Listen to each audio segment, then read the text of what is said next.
Bom dia, pessoal. Como a gente havia combinado, eu vou estar mandando aqui agora um vídeo para vocês, para auxiliar na resolução da avaliação referente à semana 3. E mais tarde, e no máximo até amanhã, eu vou estar disponibilizando também o da semana 4. Nesse primeiro bloco, a gente vai ter alguns entendimentos principais sobre o que já foi explicado em sala de aula e outras ideias que não deram tempo de ser repassadas. Peço também desculpas que eu disse que ia enviar ontem, que vocês olhassem hoje no YouTube, mas de qualquer forma eu estou gravando cedinho, tá valendo. Combinado aqui para terça-feira vocês já poderiam olhar o que estaria disponível. Então vamos lá. Primeiro eu vou compartilhar aqui minha tela com vocês.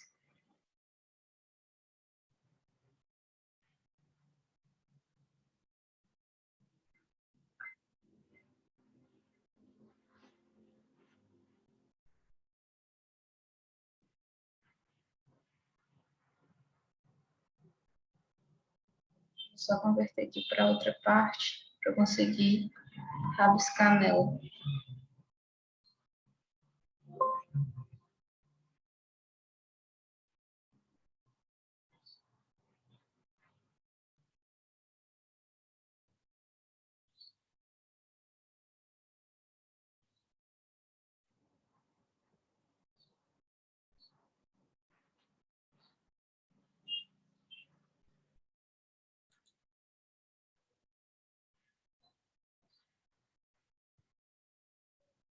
Então vamos lá. Nessa primeira parte, a gente vai estar estudando monômios e polinômios.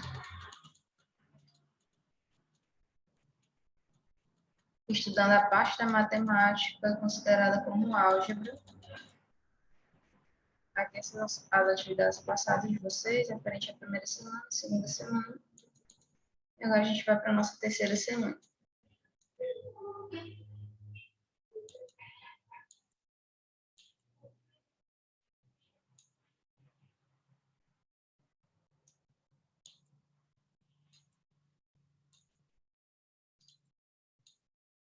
Então, nesse primeiro enunciado, vocês vão observar o que eu apresentei para você como inversos. Deixa eu pegar aqui a canetinha. Desde já vou avisando que o desenho da letra e dos números não são tão fáceis de deduzir. Pelo mouse é um pouco complicado digitar, mas já estou disponibilizando um aparato tecnológico melhor. Eu fiz o pedido de uma mesa digitalizadora, e aí em breve, provavelmente, a gente vai conseguir ter uma aula de maior qualidade. Mas vamos lá.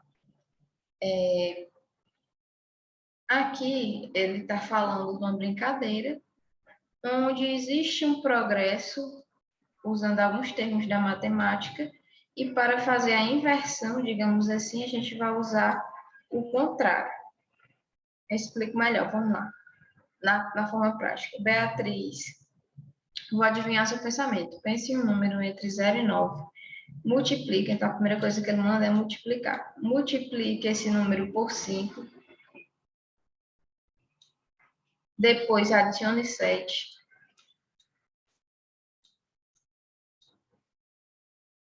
E multiplique o resultado por 2. Colocando assim. Mas lembrando que tem que seguir uma ordem de cada vez. Primeiro esse, depois esse, depois esse. E no final ela ainda diz que tem que subtrair, você quer ver? Subtrair por 10. Eu demonstrei em sala de aula que para poder você encontrar esse número, você faz o inverso. Como é que eu vou fazer esse inverso, professora?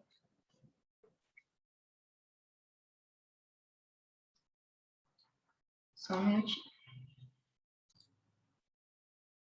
Primeiro, ela disse que o valor que ela encontrou foi 64.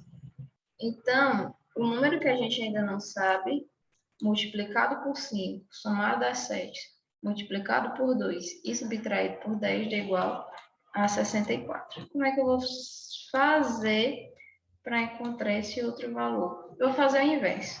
Então, vamos lá, gente. Primeiro, qual é o contrário de subtrair menos 10?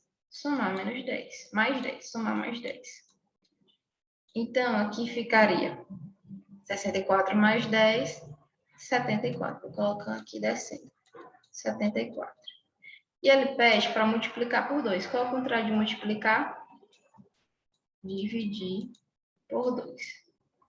Então, 74 por 2 dá igual a 37. Depois pede, adicione 7. Qual é o contrário de adicionar? Subtrair. Então, vou retirar o 7. Vai ficar igual a 30. E por fim, de novo, ela manda multiplicar por 5. Qual é o contrário de multiplicar? A gente já viu aqui que é dividir. Isso a gente vai usar muito na matemática, inclusive também quando tiver em forma de raiz, passa como potência, ou se tiver como potência, passa como raiz. Nas transformações que a gente for fazer de um termo para o outro nas equações, mas isso a gente vai ver um pouco mais à frente. Então, vamos lá, 37 menos 7, 30. E 30 dividido por 5 dá igual a 6. Então, veja, ó, o número que ela pensou é 6. Como foi que ele fez esse processo? Ele foi desfazendo o que foi pedido, foi fazendo o contrário para conseguir encontrar. Esse é uma das ideias que a gente tem que ter na matemática, que existe essa relação entre inversos. O contrário de positivo é negativo, o contrário de multiplicação é divisão, e o contrário de divisão é multiplicação. E assim por diante. Mais ou menos o seguinte. Quando a gente faz mudança de termos, se está mais, passa menos. Se está menos, passa mais. Se está multiplicando, vai passar dividindo.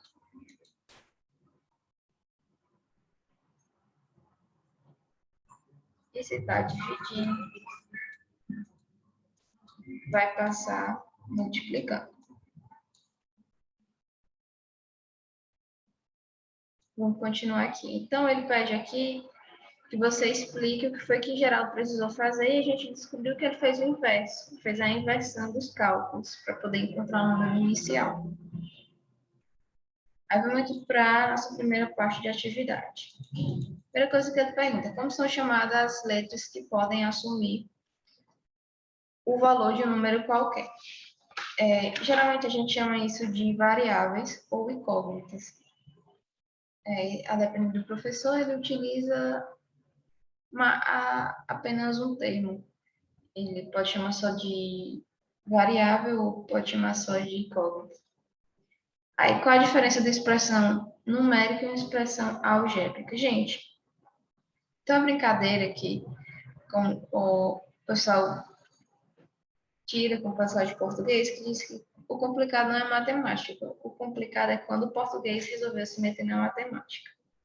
Isso a gente consegue ver através da expressão algébrica. Por quê? A expressão numérica é você fazer expressões tipo números normais. 2 mais 1, por exemplo, que dá igual a 3. Expressão algébrica é quando, por exemplo, eu tenho 2x mais 1 igual a, vamos lá, dizer que é 5. Isso aqui seria uma expressão algébrica. Então, a expressão algébrica é quando a gente ainda não tem todos os valores. A gente utiliza uma variável ou uma incógnita, como vocês preferirem chamar, para definir um número que a gente ainda não conhece. Aí, terceira, como é chamada a parte da matemática que estuda o emprego das letras para representar números? De forma geral, a expressão algébrica. Aliás, a álgebra, onde tem a expressão algébrica, onde tem polinômios, onde vai falar também sobre equações. Então, a parte geral, no caso, seria a álgebra, que é, digamos, a parte da matemática que vai utilizar letras e números. Acho que é sempre um pouco mais fácil para vocês entenderem. Aí ele diz, observe a expressão a seguir. Essa é a expressão algébrica. Como é chamado esse tipo de expressão algébrica? Aqui a gente vai chamar de monômio. Por quê? tem apenas um único termo. Professora, quando é que tem mais de um termo? Por exemplo, quando for binômio, trinômio ou então polinômio, a gente tem de 4 a mais termos. O que é que vai diferenciar esses termos? O sinal de mais e menos. Porque aqui é como se houvesse uma multiplicação de todos os termos. Quando eu tenho 3x, y, eu tenho só um termo, estão todos juntos. Não tem mais nem menos separando eles. O que vai separar vai ser o mais ou menos. No caso aqui, se eu acrescentar aqui 2x e aqui menos 3y, aqui eu vou ter, se desconsiderar esse daqui, eu vou ter um monômio aqui por ser 1, um binômio aqui por ser 2 e um trinômio aqui por ser 3. Sendo que eles estão sendo diferenciados, afastados dos termos, pelo sinal de mais ou de menos. Aqui seria apenas um termo, aqui um outro termo, no caso agora a gente tem dois termos, um termo, dois termos, e aqui três termos.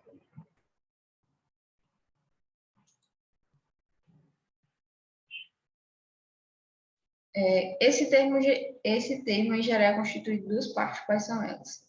Esses termos, eles têm duas nomenclaturas. O coeficiente, que a gente pode considerar como a parte de número, e a parte literal, que é a parte em letra. Eu costumo falar assim, porque costuma facilitar o estudo. Como faz essa divisão? Vocês pegam tudo que tiver número, o que tiver antes e que for só número é coeficiente. O que tiver só letra é parte literal. Assim você consegue dividir direitinho. Pergunta também, como podemos indicar o grau de um monômio? Ele pede que exemplifique. Para poder você indicar, considerando que seja um monômio, você vai somar os expoentes das letras. Por exemplo, 3x2, y. Qual vai ser o grau aqui do monômio? Vai ser grau 3. Por quê? Ele tem aqui o expoente 2, sempre lembrando que quando a letra não vier com expoente, aqui representa 1. Então, seria 2 mais 1, e no caso aqui o grau seria 3, porque a soma dos expoentes dá igual a 3. Aqui ele pede, na próxima questão. Escreva um monômio que tenha coeficiente 3 e grau 6. Vamos lá. Eu quero um monômio. Quais as características que a gente tem que ter? Não pode ter mais nem menos entre os números e letras. E ele diz que o coeficiente é 3, ou seja, meu número da frente obrigatoriamente vai ser 3.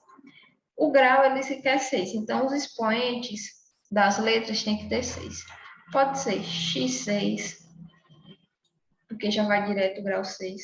Pode ser 3xy, onde vou colocar 3 aqui e 3 aqui, porque somando 3 mais 3 dá igual ao grau 6. E assim por diante.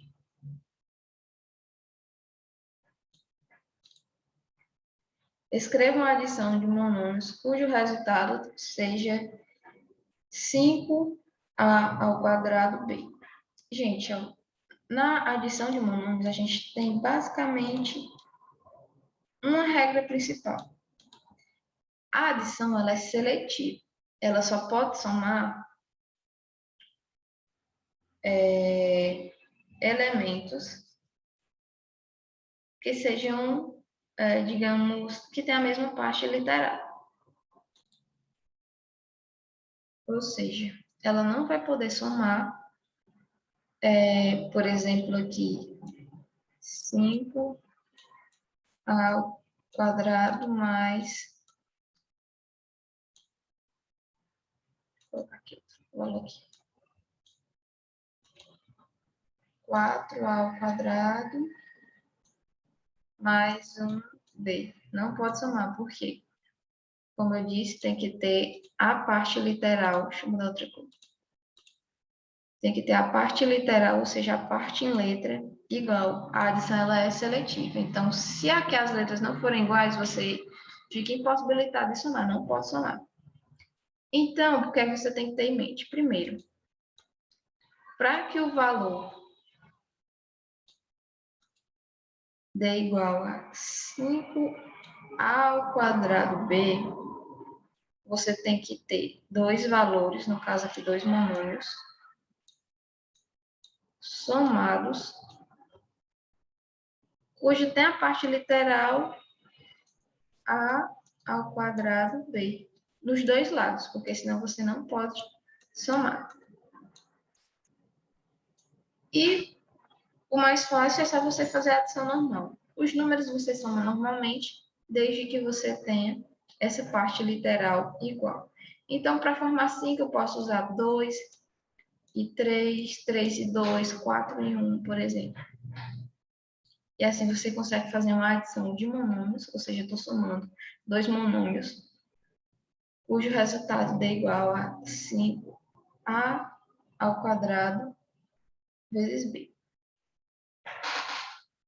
O que é diferente quando você vai realizar a multiplicação. Deixa eu limpar aqui.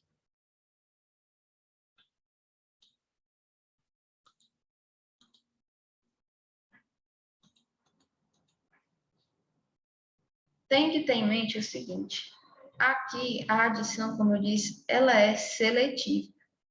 Aqui, eu não está falando necessariamente de multiplicação, mas dá a entender que é multiplicação porque na questão diz, determine os possíveis medidas do comprimento dos lados de um retângulo cuja medida da área seja. Falou em área, a gente sabe que é uma multiplicação. Por quê?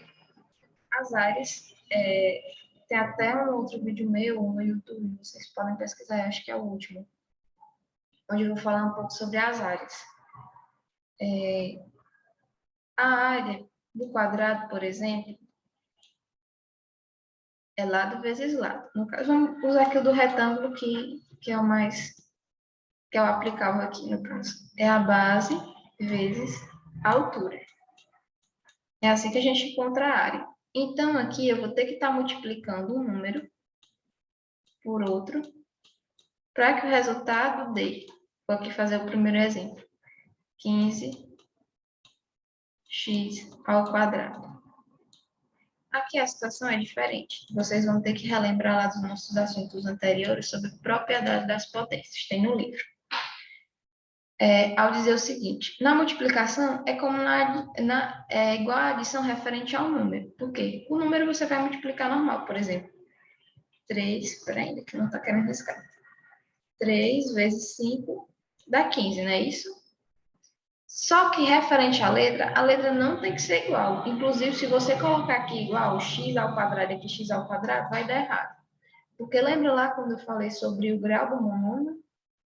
Quando a gente faz multiplicação, soma os expoentes, veja só na multiplicação, soma os expoentes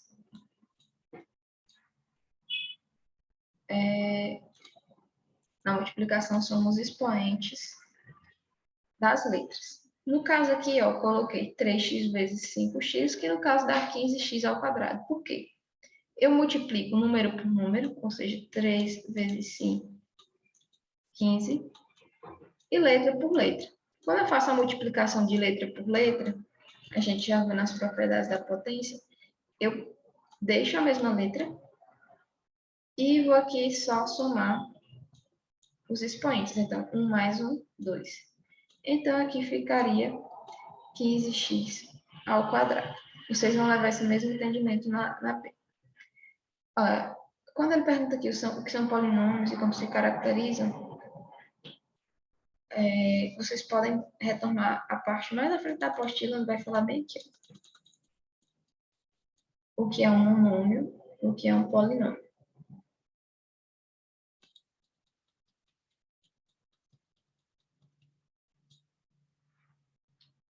Aí pergunta, que regras podemos adotar para fazer a simplificação de um polinômio? Escolha uma situação e explique mostrando passo a passo. Vou dar aqui um exemplo para vocês. Gente, o que é simplificar? No caso, digamos que eu tenho um número muito longo. 2y mais 4y mais 3xy. Vejam que aqui a gente está fazendo só adições, não tem nada de multiplicação. Então, tem que observar a parte literal. Ao simplificar, eu vou juntar os elementos que podem ser juntados, digamos assim. Eu vou simplificar a partir do momento que eu diminuir essa expressão algébrica. Por exemplo, 2y e 4y, não posso somar? Posso. Tem a mesma parte literal, então eu vou somar os números, 2 mais 4, 6, e repete a mesma letra. Observem que não mexe com expoente porque é adição. Eu posso somar esse 6y com esse 3xy? Não posso. Então, vou só repetir. 3xy. Vamos supor que isso aqui seja 3xy.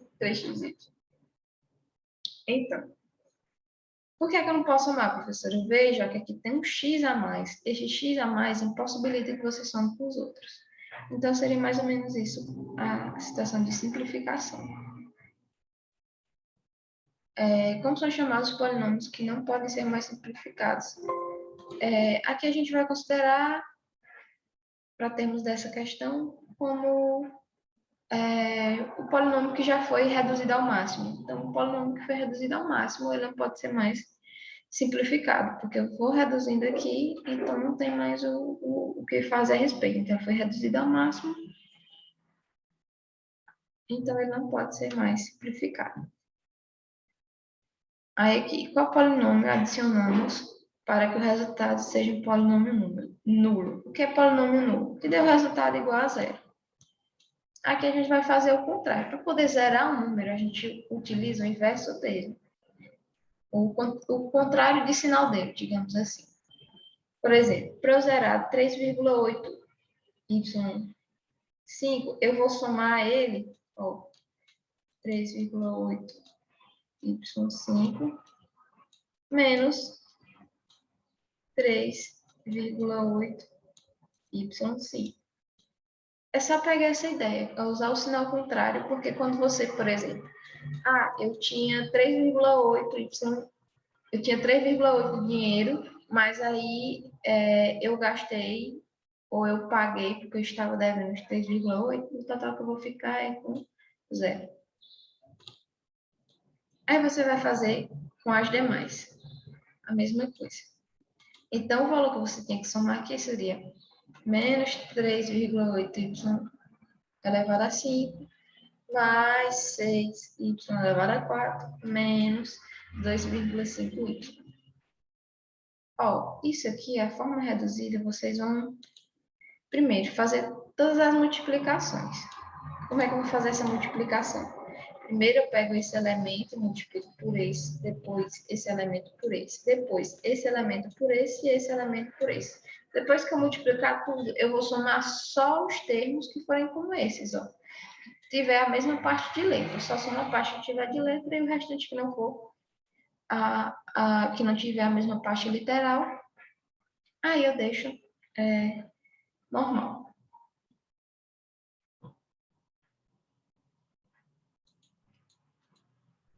Aqui ele pede, escreva a divisão de um polinômio por um monômio não nulo, de modo que seja igual, que o quociente seja igual a 2x mais 3. Então, vamos lá. Qual seria essa divisão? Por exemplo, 14x ao quadrado mais 2 mais 21x dividido por 7x. Ele diz polinômio, ou seja, tem que ter mais de um monômio, digamos assim. O monômio aqui é só um termo, então permanece a ideia. E aí ele diz que o quociente tem que, no caso, ser 2x mais 3. Isso aqui dá certo pelo seguinte motivo. Eu poderia colocar qualquer outro valor bem aqui e multiplicando por esse valor, eu encontrava aqui o valor do nosso polinômio. Por quê? Quando eu multiplico 2x vezes 7x dá 14x ao quadrado. E quando eu multiplico 3 vezes 7x dá 21x.